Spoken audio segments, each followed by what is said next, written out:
Hi there. Dave asked me to talk briefly about my experience with the DPP people through various activities I've done with them. I'm going to pick one and then discuss it very briefly why I thought it was interesting to participate within it.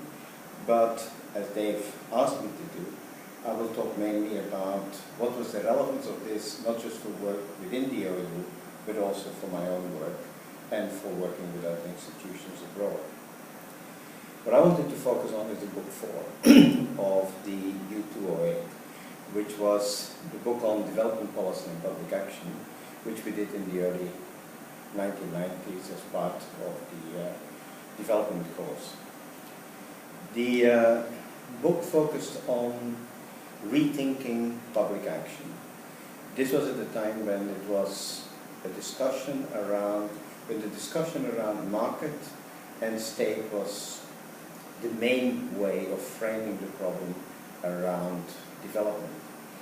What Book 4 did was to take quite a different angle on it and actually unpack public action as a broader concept, situated state action in it, and showed how the nature of state action and its relation to public action was changing dramatically within.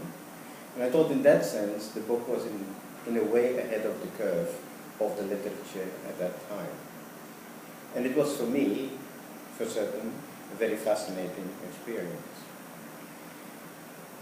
Another aspect that came with it, which I particularly enjoyed, was that along with the book were also a set of activities that were developed, and I was asked to develop a game, and this was the first time I've ever done anything like it, and I based the game on the basis of the public finances of Tanzania.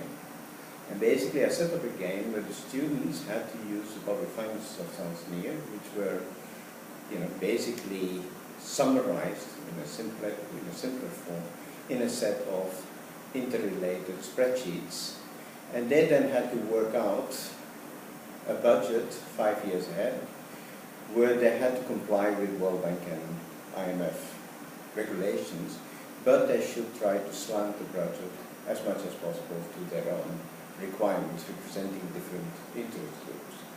That in itself was for me something completely novel, and it was an activity that in the end appeared to have worked very well within the OU, but also I learned a lot from it. Both these experiences, both working on the book, thinking about courses, thinking about how you set up activities, was what helped me in, when working at ISS, and particularly in collaboration with institutions in Tanzania, how to design a distance learning course, which was a diploma course in poverty analysis.